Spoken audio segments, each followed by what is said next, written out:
You know, children are pretty honest. They don't quite know how not to be honest.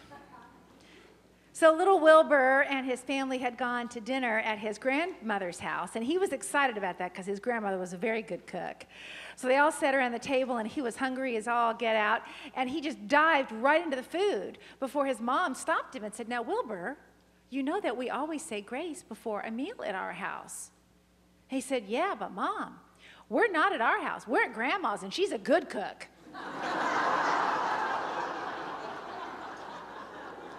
So then the next morning, Wilbur came downstairs all ready to go to church, and he noticed his father, who was a minister, was sitting there praying as he did every Sunday. And Wilbur said, "Dad, how come you pray every Sunday morning?"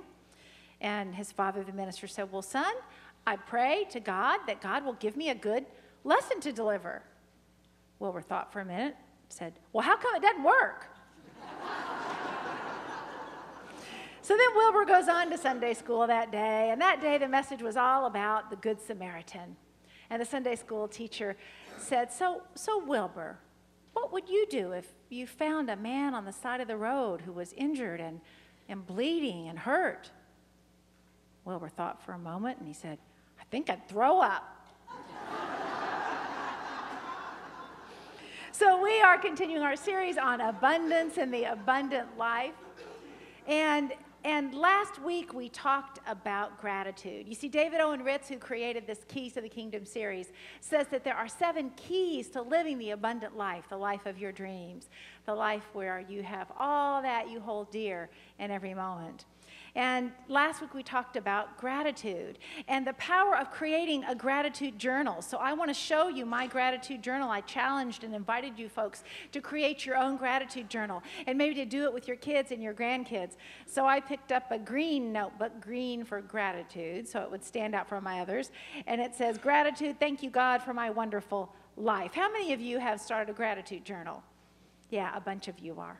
And some of you, I'm hearing, have spread this idea on to your children who are parents themselves, who are doing it with their children at night. Some of you are allowing your kids to decorate the covers of the gratitude journals. I am so excited about this practice because if you will make a commitment to being in conscious appreciation every day for the next 21 days, you will have created not just a new habit, but a new level of conscious living for yourself.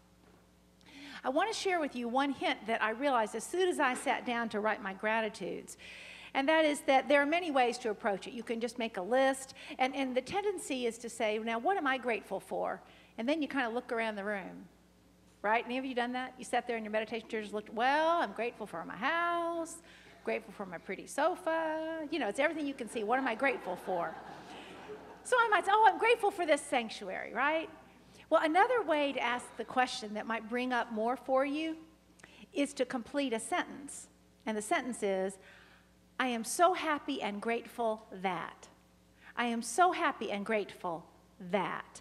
And Mary Branham Morrissey is the one who taught me this particular phrase. So whereas I might say, I'm grateful for this sanctuary, I might say, I am so happy and grateful that people came together decades ago to found this church. You see, it takes you into another place. So as you're experimenting with your gratitudes, try that phrase on. I'm so happy and grateful that. You know, it's like you might look at the flowers that your partner brought you home, and you might say, I'm grateful for the flowers. Or you might say, I'm so happy and grateful that my partner loves me enough to bring the flowers home to me. See how that works? Okay, so we're all in this field of gratitude, and we know that gratitude is important because what we are grateful for, what we bless and praise, grows. Gratitude is the magic multiplier. What you are grateful for grows. Now today, the key we want to talk about is making room for the new. Making room for the new in your life. We've been working very hard now for 6 weeks on opening ourselves up to the abundant life. And we want to make room for that in our consciousness. There are a lot of spiritual laws that are at work in life. You might call them the laws of life. And one of the laws that is most applicable to where we are in this particular series about abundant living is called the law of circulation.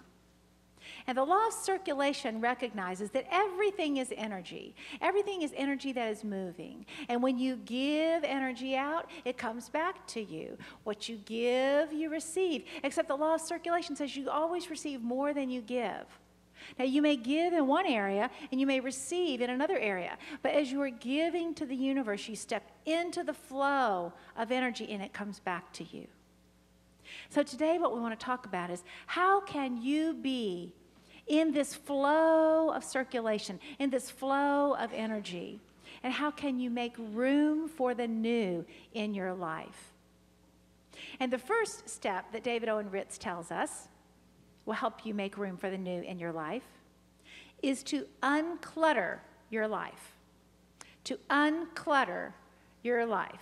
Already the elbows are jabbing one another. I see it. Oh my gosh, I'm not going to point where it is. There's a whole row. They are jabbing themselves. They're all going. So how many of you have, let's say a junk drawer, huh? 2? 3? Okay. How many of you have a pile somewhere in your house? Oh yeah, okay, the hands go up now. Do you know, not long ago, I was cleaning out my house because we were going to have a party. It was the Fall Faith party, and I had to clean out the piles, right? And so I put a post on Facebook about getting rid of the pile on my kitchen counter. And I got more responses to that post than anything else I've ever posted. Nothing I've said was evidently as profound as acknowledging that I have stacks in my home.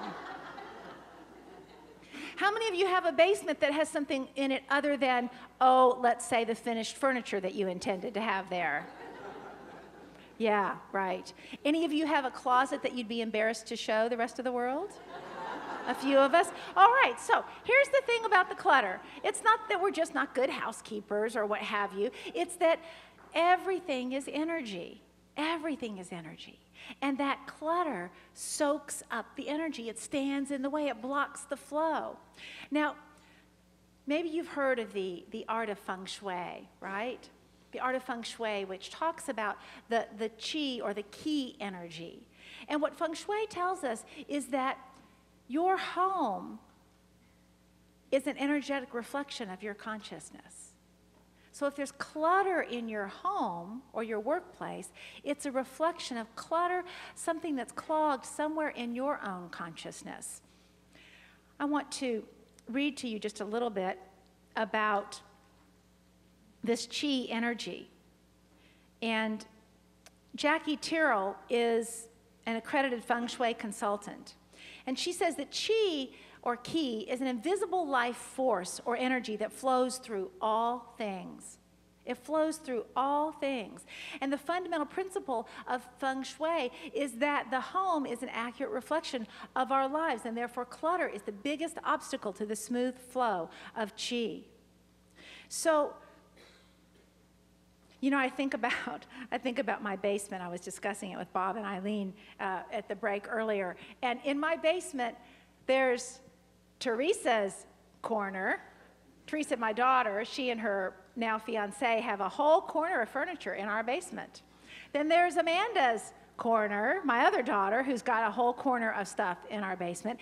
Then there's the stuff from when my mother died almost 10 years ago, and there's a whole corner of stuff from her. And then there's just the Christmas decorations and all the other boxes of stuff. My goodness, our basement is a scary place to go. There's a lot to clean out down there. But what I want to invite you into today is the possibility that you could just begin with something small, that you could just begin with one corner of your house, one junk drawer that's filled with scraps of tin foil and plastic bags and twisty ties, right? Just one. David Owen Ritz says he grew up with such a junk drawer that was filled with plastic bags. He said it was as if my parents thought that at some point we were going to have to immediately move the house, and all we would have would be plastic bags to put all our possessions in, But is there a place in your home that you could begin to unclutter? One drawer, one shelf, in one closet. Raise your hand if you think there's a place you could begin today. Okay, all right. We're going to do some serious work. Now, the rule of thumb is that if you haven't used it in a year, you should get rid of it. Well, David Owen Ritz is more aggressive. He says if you haven't used it, looked at it, or sat on it in 6 months, you should get rid of it. Now, get rid of it doesn't mean to throw it away. You see, the law of circulation is at work here. Get rid of it means to give it to somebody, or to hold a garage sale to sell it to someone so that it continues to be used, right? And that circulation continues. We can help you with that, by the way, because in our parking lot, which is that way, I know because at the first service they told me it's that way. Our parking lot, in the corner of it, the far corner, we have 2 bins. We have one for Big Brothers and Big Sisters, and we have one for Planet Aid. So if you start your clean out process and you create a great big giveaway pile, you can bring it here anytime in the week or next Sunday and put it in those bins. When my daughters were young and we would clean out their closet, we would take paper sacks. That's before you, or we knew to recycle paper sacks, and we just lay them on the floor, and I would pay them. I would pay them 50 cents for every sack that they could give away or throw away. And it's amazing what they came up with when they were paid 50 cents. I don't know what today's inflation rate would be, probably more than that. But anyway, it was great fun. So Miss Cheryl, who is the expert in feng shui, does give us some tips. And the first tip, she says, is that it's going to take time. Now, don't become overwhelmed by thinking that you must unclutter everything right now. You just start, and it's going to feel so good when you start with one drawer or one shelf in the bathroom. It's going to feel so good that the energy will begin to move. You will feel the movement of energy. She says that having lots of clutter in your home makes you feel tired. I feel tired when I think about my basement. We're going to have to form a volunteer team to come help me with my basement. But it does. It makes you feel tired. She says that when you clear the clutter out of your junk room, that junk room may be symbolic of other areas in your life that are clogged and cluttered, and you will feel the shift in your energy. She also points out that if something is broken, you need to fix it or throw it out. Because something broken, think about the symbolism of that in your energy and in your consciousness, right? So get it fixed. Take care of it. Get it in working, usable, circulating condition again. She reminds us that clutter also lurks in corridors, hallways, and behind doors. This is right when you visit someone's house, you're not really supposed to open their closet doors. And she says to clear your desk, right? That if your desk is cluttered, that you'll feel defeated even before you begin. Now, I know that we all live with different comfort levels as relates to clutter. I understand that. But these general principles apply. And so this is an invitation for you to start making a shift in your life. So again, I'm going to ask, how many of you would make a commitment that this week you can unclutter some piece of your home or office? That's a lot of hands. All right, okay, we're in this together. Number 2, so the second way that you can make room for the new is to focus on your finances, to bring them out into the light. Now, we haven't talked a whole lot about money in this series on abundance. We did the first week, but since then we really haven't, because abundance is about all areas of your life. It's an abundance of all the things that are meaningful to you. In this moment, I want to talk about your finances. What I've come to learn is that most people don't know how much money they have. Most people don't know. Did you know that the state of Kansas has $230 million of unclaimed property? Unclaimed property from savings accounts, checking accounts, and safe deposit boxes. $230 million. And last year they made a real concerted effort to start trying to find the owners, and they were only able to give back $14 million. So what that tells me is that we forget what we have. I'm inviting you today, if you haven't done this already, and people are at varying levels of awareness of your finances, to literally make a list of all the money that you can identify. The money that's in your bank accounts, the money that's tied up in and perhaps paid up life insurance policies, money you may have hidden in a box under your mattress, all those coins that are just sitting there in the jar. Go ahead, add it all up. Now, some people are afraid to do that, and I understand that. Some are afraid that if you add it all up, you'll realize or you'll believe it's not enough. But your money is not your source. God is your source. And we know the law. The law is that when you add it up and you look at it on a piece of paper and you praise it and you give thanks for what you have, that is a magnet. Remember, gratitude is a magnetic multiplier. So when you give thanks for what you have, more will come your way, right? As you focus with positive intent upon what you have. So I'm inviting you to make a list of all that you have. And if you are one who is a little afraid of money, I want you to know that money is just energy. It is energy. And what does energy have to do in order to be valuable? It has to be used. So stir that money up some. Begin to use it. Begin to notice how much you have.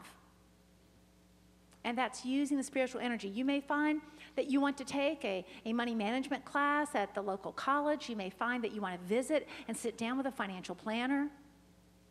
And you say, oh yeah, but Patricia, I don't really have enough. A financial planner wouldn't want to meet with me. That's not true. And that's exactly where you start. You start with what you have. That is always the principle at work.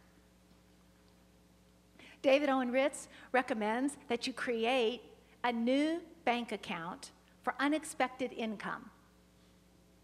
Now, I know you might be saying, but Patricia, I'm not expecting any income.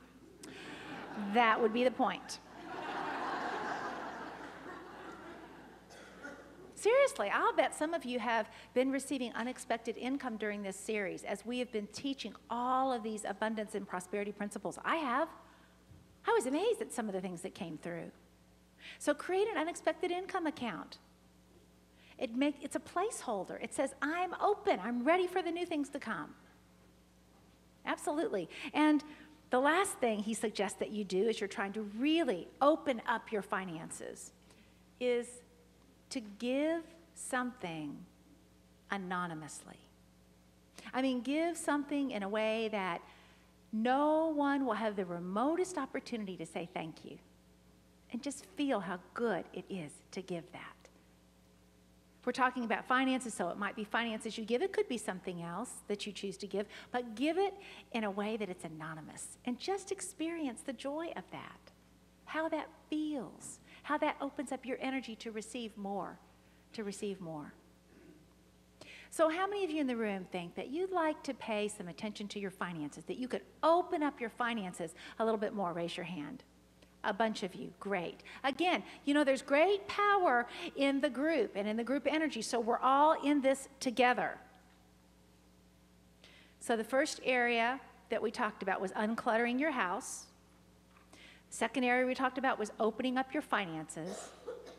And now we're going to speak about another area. This is another way to open yourself up to receive the new. And that is to set goals. To set goals for your life. Now, if you weren't here a couple of weeks ago, let me tell you that we had a whole Sunday where we spoke about vision, creating your vision for your life. And we said there are 5 areas you want to start to dream in, to play in, and to write down.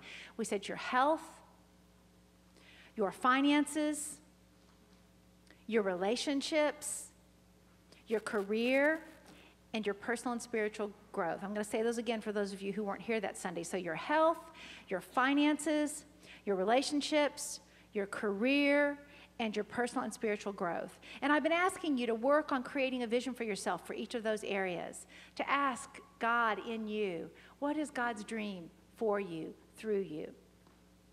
And now I'm inviting you to take it one step further. And this is to set 1 or 2 goals for each area.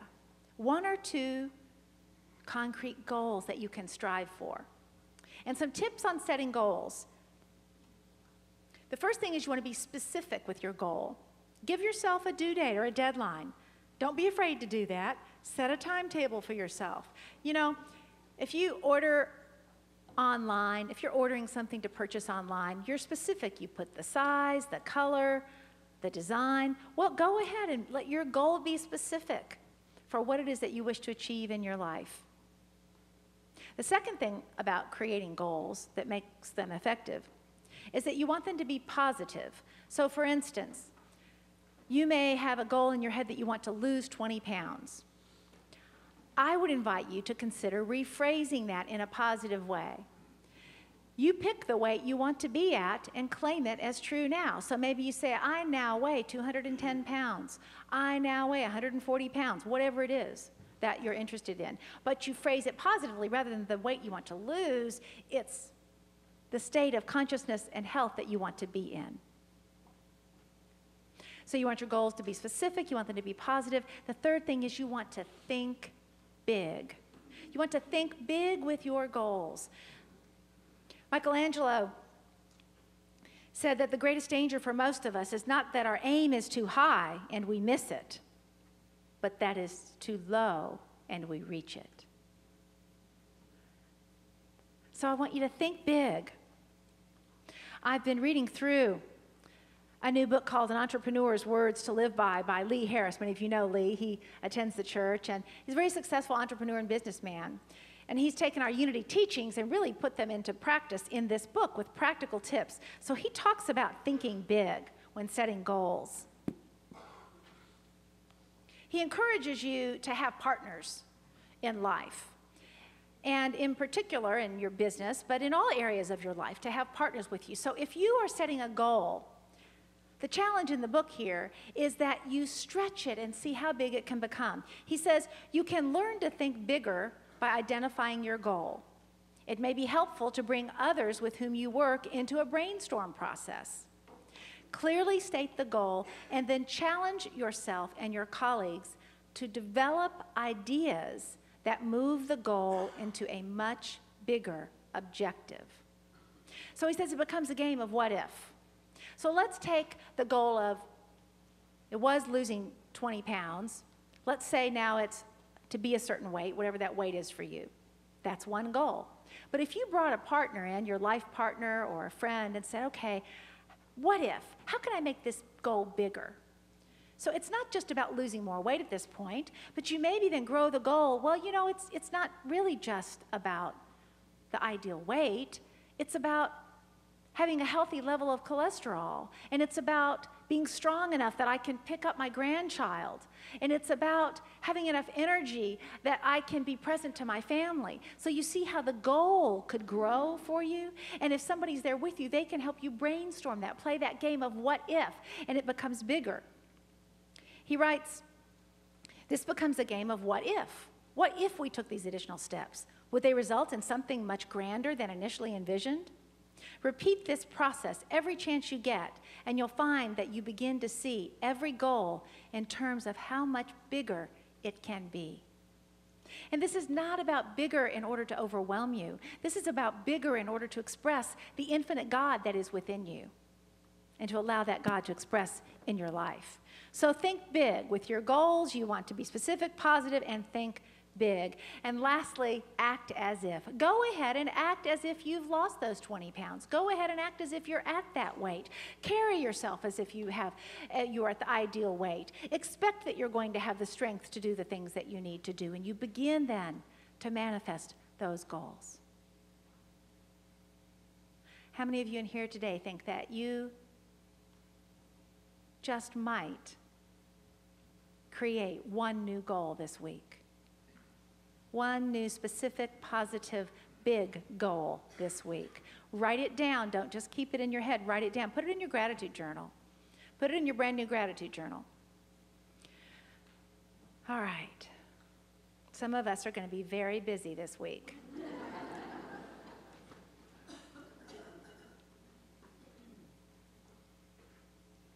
No one understood the law of circulation better than Jesus. He knew that God was his source, and he knew that with God all things were possible. He understood about giving and receiving and blessing. He performed countless miracles.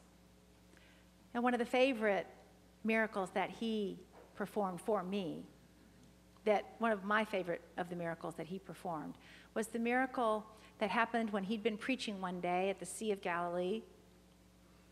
Beautiful, fertile, lush area. had been speaking for a long time that day, and there were 4,000 or 5,000 people there, lots and lots of people. And it came to the end of the day, and people were hungry.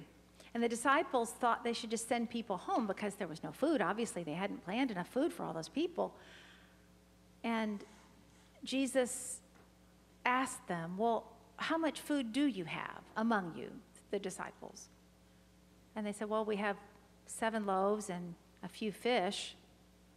And Jesus said, then bring them forward and we're going to bless them. And so they blessed the 7 fish or the 7 loaves and the few fish. Jesus blessed them and then began to pass them around in baskets.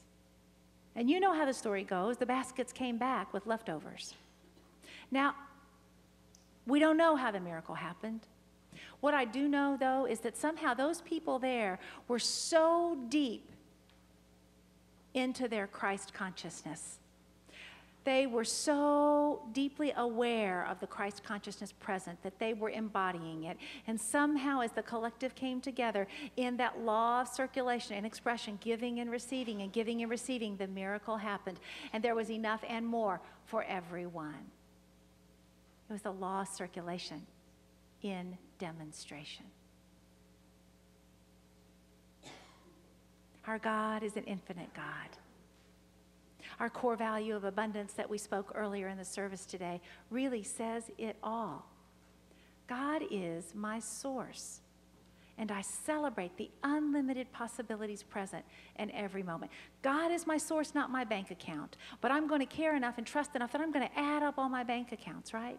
God is my source, and so I know that I can give to others and expect that good will come back. From different sources, it will come back to me. God is my source, so I can set big goals. You can set big goals and trust and know that your God is a big enough God to allow those to manifest. So if you will please repeat after me. God is my source. And I celebrate the unlimited possibilities present in every moment.